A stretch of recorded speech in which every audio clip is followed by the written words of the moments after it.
truth, logic, common sense, that good feeling, and yes, even a little psychoanalysis, as we are once again together, you and I, to discuss something just a little bit different today. I know that I told all of you that we'd be going over another motion from John Pryor, but I wanted to bring you today a little detour into another unrelated case. The reason I do this is because for some time now, I have been keeping a very close watch on the Wagner trial right now that's going on in Ohio with George Wagner, the son of Billy Wagner, the son of Angela Wagner, and the brother of Jake Wagner. Now, many of y'all know all about this Wagner trial. OKJ felt like this was going to be something that really needed a lot of information brought in. As many of y'all know, there was a court order from this judge that the participants for the state's witnesses could either opt out of being on camera and even their testimony, that people wouldn't even be able to hear their testimony. So it's been a touch and go situation. But there's one person who has actually attended this trial on and off, and many of y'all know who that is, and that's Big E, Eric.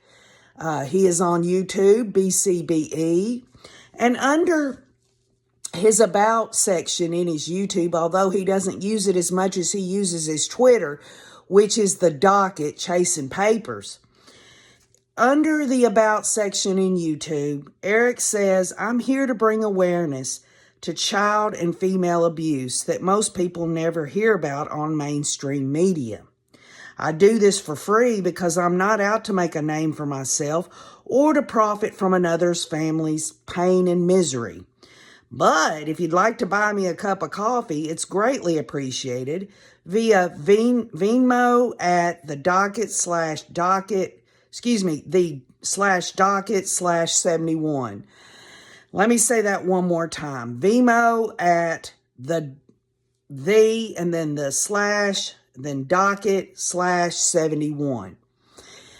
So why am I here now? Going to go over something that we haven't been talking about, because Eric deserves it. Many, many times throughout this case, he has went above and beyond providing documents for the Chad and Lori Daybell case. His selfless determination, his commitment to everything that he's done behind the scenes, with not wanting any of us to give him credit, but he does it because he truly has a desire and love for the family, the victim's family members, and he is just a good man through and through.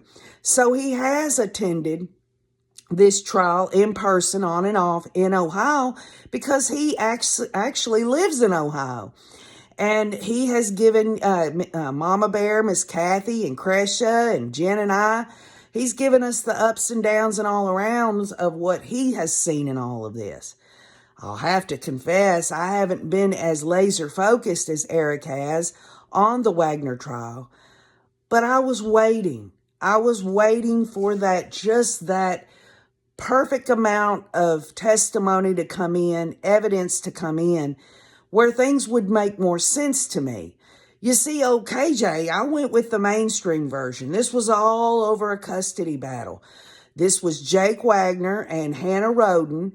They had a little girl named Sophia, and they split up, and the whole plot of it all was supposed to be over child custody. And yes, it was. But it was also other components to this that I see now, especially early today, as Mama Bear Kathy and I, we both were watching a recording done by Jake Wagner's father, Billy Wagner. Now, let me just be clear. If you're not into this Wagner trial, Billy Wagner's the father, Angela Wagner's the mother, George Wagner is the older brother, and Jake Wagner was the youngest, okay? And the first thing that really brought my attention to it all was, in terms of all this, is I had to look through it through the lens of what Big E has always stated his mission was, and that was to bring awareness to child and female abuse. And I saw George Wagner, who is on trial now. His father will be on trial later. Jake Wagner himself has pleaded to all counts. He's confessed. He's going to spend life in prison. They took the death penalty off the table for all four of the Wagners. And Angela Wagner, the mother, she also pled out, and both Jake and Angela are going to be testifying for the state against George Wagner and Billy Wagner, okay? I hope I'm not confusing you. I hope many of y'all know what all this is about. But let me just be clear. There was testimony from a Tabitha who used to be married to George Wagner, who's on trial now, and it broke my heart. And I thought about Big E, and when he talks about wanting to be there for children and female survivors of abuse. Nothing is more clear to me that Tabitha was definitely, she was abused by George Wagner and the rest of the Wagner family. They took her child away from her, and every time that she wanted to visit with the child, they would find some excuse to not allow her to see that child. She had already, in my opinion, been verbally abused. She'd also been physically abused. And so she was vulnerable. She was vulnerable when they split up. She had no job. They put her in a position where she wasn't strong enough to fight for her child, fight for custody. And on top of it all, George Wagner and his family said, well, you go out, get yourself established, and we'll have joint custody. But that wasn't the plan at all. They wanted to take that child away from its mother. And every time she wanted to visit, when she was supposed to get a certain amount of time, they'd come up with some reason not to allow her. And thinking of a mother yearning, just absolutely yearning to be with her child. This shows me the cold-blooded nature of the Wagner family. Yeah, there was stuff in there about her family having problems with, inside the family. There was sexual abuse and all that, but was that her fault? She actually read on the stand a text message to Hannah Roden, one of the murder victims, Jake's ex, who he had a child with, where she was on the stand reading it, trying to explain to Hannah that she wasn't able to see her child and that it wasn't her fault that her family members, her extended family members, were involved in things with sexual abuse and stuff. All she wanted to do was be with her child. So with that background in mind and knowing that Big E has been following this, and I'm sure he's got his own theories and hypotheses about things, it just absolutely could not have been just child custody is the reason that all these Roden family members, along with a Gilly, that they, 8 of them, they all were murdered in one night. And I got to thinking about it, and I thought, well, you got Angela Wagner's mother who forged some documents saying that Hannah Roden was going to give Jake custody of their little girl, Sophia. And that everything pointed to that. Until again, we heard Billy Wagner's recording with the Ohio BCI narcotics detectives. There were 2 of them. They recorded an interview with, it wasn't like an official interview. They all met inside of a vehicle. Billy Wagner, okay? Now, his son, George Wagner, is on trial now, and they're playing this in the courtroom. I hope I'm not confusing all of y'all. There's a lot of victims, and there's a lot of perpetrators. But I want to bring into view that, first and foremost, okay, Chris Roden was the patriarch. He was the father of all these Rodens that got murdered. He was the one that Billy Wagner, the patriarch of the Wagners, they had been friends for many, many years. And in fact, it is my contention, they were drug partners. There is no way in this recording, if you hear it, that Billy Wagner talks about anything and everything, and mostly for the reason to push these detectives off into another arena and keep the spotlight off of him and his family. But Chris Rhoden had a wife named Dana Rhoden, and she was one that was murdered as well. But they were divorced, and Dana Rhoden lived in a house separate from Chris Rhoden. And he continued to pay her bills and all of this. In the recording, Billy Wagner, the father, talks about Dana knew what Chris was doing, and even goes on to say that every time she would call Chris while he was on the road, that Chris would not really tell her anything, but he also knew that Dana knew, which is a good reason why Billy Wagner wanted Dana dead. In one fell swoop, all of these players, all of these people that were involved in the drug business, the Rhoden family was involved, and the Wagner family was involved. Okay? It's my theory that Chris Rhoden and Billy Wagner were business partners.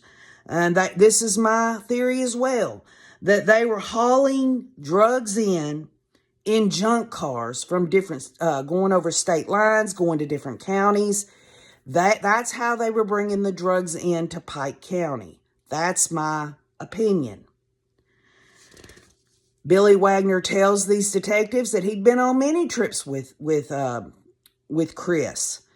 And I believe this is how they were doing it. Now, there is some talk about Chris Rhoden growing weed himself. But ultimately, throughout the whole recording with these BCI officers and detectives, Billy's telling them everything that he possibly can about people that would be in this drug trade. Every time he talked about someone, he would bring up, this is just what I heard. But everything that he talked about, he always said, Chris said this, Chris said that, which leans in again to them being business partners. I know that near the end of it, the end of the interview there with those detectives,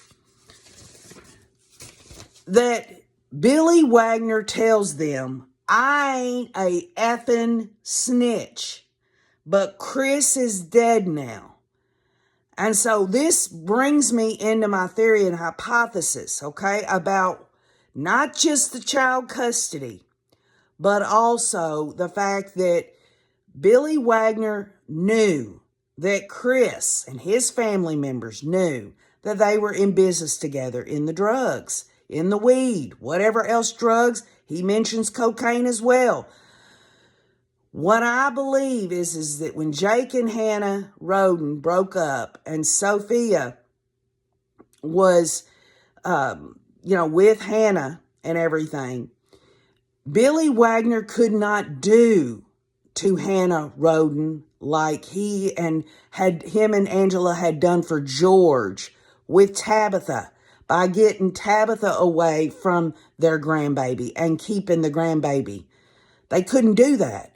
And the reason why they couldn't do that is because if they started all that shit, they knew that Chris and other Rhoden family members knew that Billy Wagner was involved in something criminal. So Billy had to hold back. He couldn't go full force on trying to get Sophia for Jake. Okay? He couldn't do that. And it frustrated him. But another thing is in this interview, the BCI detectives said they'd done over 800 interviews. They said many folks talked about how Chris Rhoden, the father of this family, had talked about a storm is coming. And Billy Wagner said, well, something was bugging him. He didn't say, he said he'd never heard nothing about a storm's a-coming, but he did talk about that Chris was worried and concerned and something was bugging him. What it is, my theory and belief is Jake was so dead set on trying to get Hannah Roden back. And when that did not happen, Billy and Angela wanted to get that grandbaby and could not get that grandbaby because they knew that they were in league with Chris Roden. And they also knew that Chris Roden's ex-wife, Dana, knew that they were in business together. Billy Wagner, he tells the detectives that he'd been on many trips with Chris Roden. And again, I believe they were bringing the drugs in these junk cars. He knew all the details. Billy Wagner knew all the details of the business deals that was going on with Chris Roden. He knew all of the locations. He talked about it. He didn't say, I know all his business dealings and I know where he went to get his stuff. He explained county, or whether they were going over in Cincinnati, whether they were going to Kentucky, wherever they were going. Billy Wagner talked about different places in Ohio that they would go to pick up stuff to resell. Billy Wagner talked about the peel mills that at one time, 8 to 10 years ago, that Chris Roden got involved in and lost money in. He explained all of that. He explained every bit of it. He knew everything that was going on because Billy Wagner was Chris Roden's business partner. Pure and simple. That's my theory. So you add the component of Jake all upset that he can't have Hannah Roden anymore, Chris's daughter.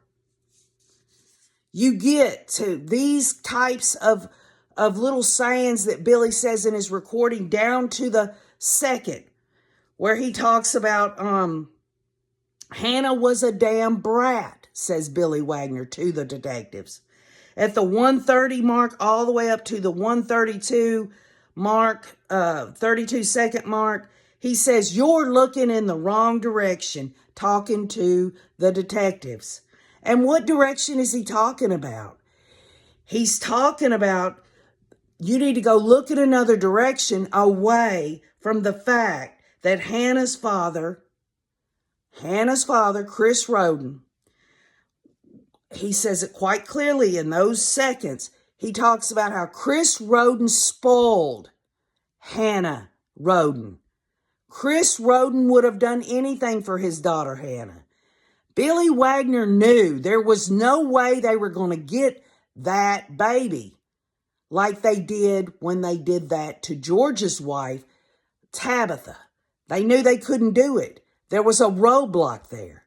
They knew, Chris Roden knew too much that Billy Wagner had been involved in all that time. And Billy Wagner also talks about everyone in that county was running drugs or this or that. And the detective says, well, you know, why would they all do this? And he was talking about some other drug dealer named Latham had all this money, and why wouldn't they? But the bottom line is, what I'm trying to say on that is all these members of the Roden family, they knew this drug dealing was going on because they were taking part in it. And Billy Wagner knew that he was Chris's partner. There is no way that Billy Wagner just was his best friend and he knew all this information that he spilled out on this recording unless he himself was a business partner with Chris Roden. Billy Wagner tells those detectives in the recording, and I highly recommend you go on YouTube, look under the Wagner trial. You'll hear it in its entirety. He says, quote, you can lie to me, talking to the detectives. Billy Wagner saying, hey, detectives, you can lie to me, but I can't lie to you. And you take that into consideration. that now Billy Wagner's wife and youngest son has confessed to all of the murders, along with Billy and George being involved. They were all involved. Angela Wagner didn't pull the trigger, but Angela Wagner did all kinds of things in the conspiracy to commit murder. Throughout the whole recording with the detectives, Billy would say, "What I've heard from Chris, what Chris told me." Well, I'll tell you something.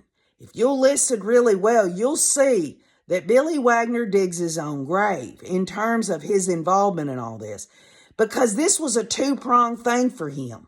Number one, he wanted to please Jake by getting Sophia, and he also wanted to please his wife, Angela Wagner, who wanted the baby too, just as they had taken the baby away from Tabitha, George's wife.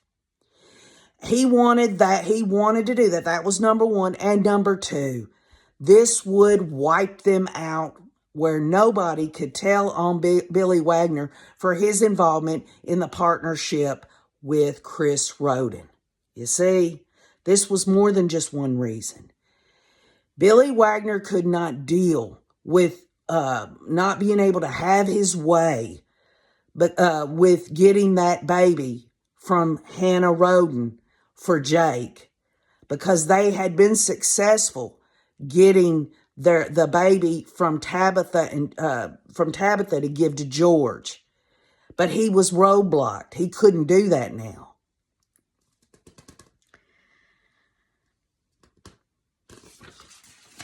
Billy Wagner gives these detectives all kinds of different directions to go in, anywhere but looking at him. Anywhere he talks about there was cocaine involved. There was a huge amount of weed that was on its way to Chris Roden. How would Billy Wagner know this? Just because he was just his friend? I don't think so. If that's true, then the bottom line is that would make it look like whatever this big amount of money, drug deal that was going to happen, this would make the detectives go and search in another direction away from Billy Wagner.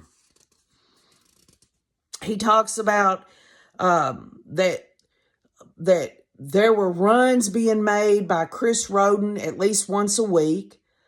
Of course, he doesn't stop to think about earlier in the recording. He says he went on a lot of these runs with him. He didn't say it like that. He said they'd go to pick up vehicles. Again, my theory is they picked up the drugs.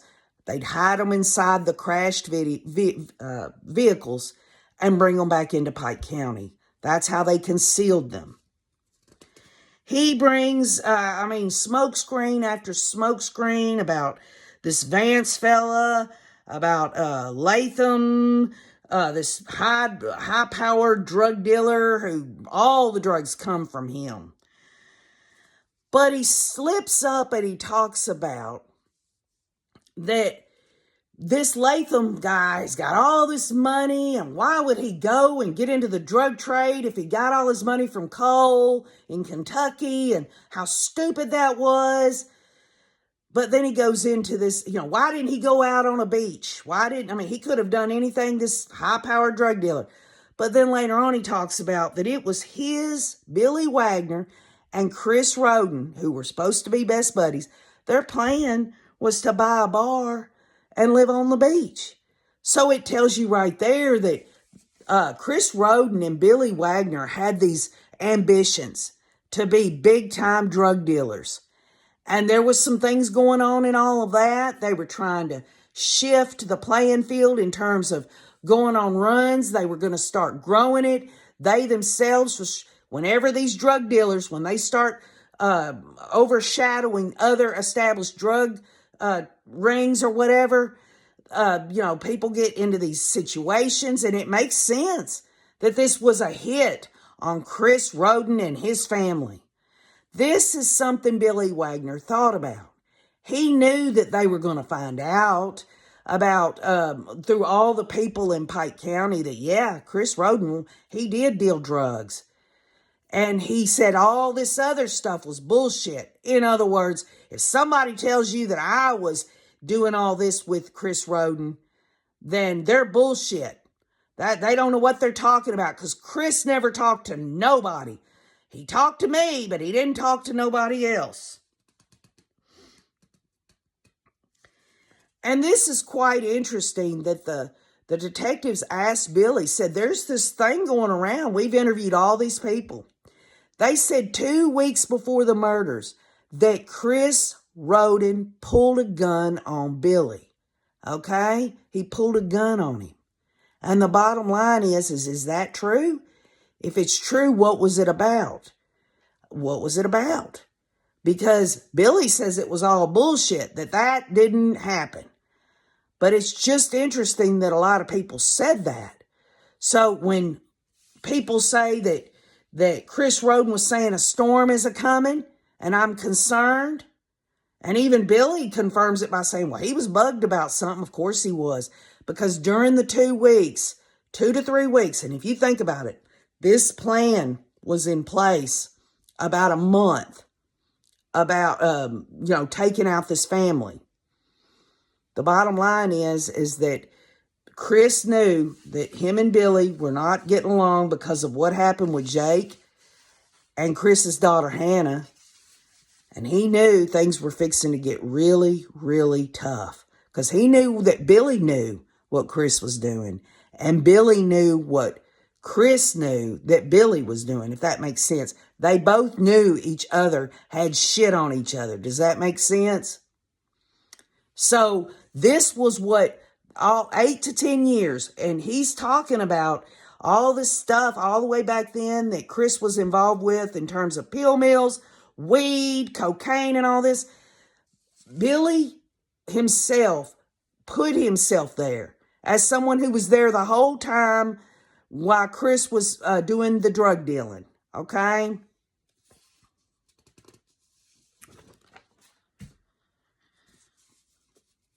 Billy gives all these reasons why it could be anyone and that the detectives are looking all in the wrong direction. They were asking Billy who Chris's business partner was, and he wouldn't tell them anything. But Billy made sure to talk to them specifically about the drug pricing of things that Chris was doing.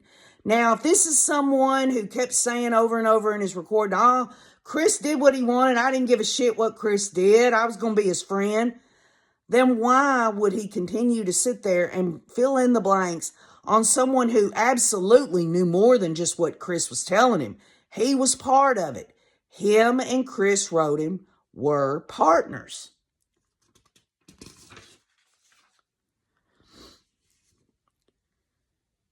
And I'll tell you something. He brings up all these different people, and I was telling Kathy, if any of this is true, all these locations, the names of these people that Billy thinks might be involved, he's going to have a tough time in prison.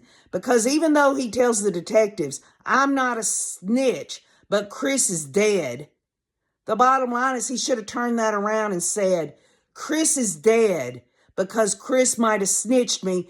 And if Chris didn't snitch me, I couldn't do nothing about getting Sophia for Jake. And my wife is whining and bitching about wanting that baby. And Jake can't have Hannah back. And by the way, just to let y'all know, there was a rumor, and it's on the recording. There was a rumor before the murders that Billy talks about to these detectives that Hannah Roden was seeing somebody in law enforcement. Let me get to the exact time there so that you can look it up yourself.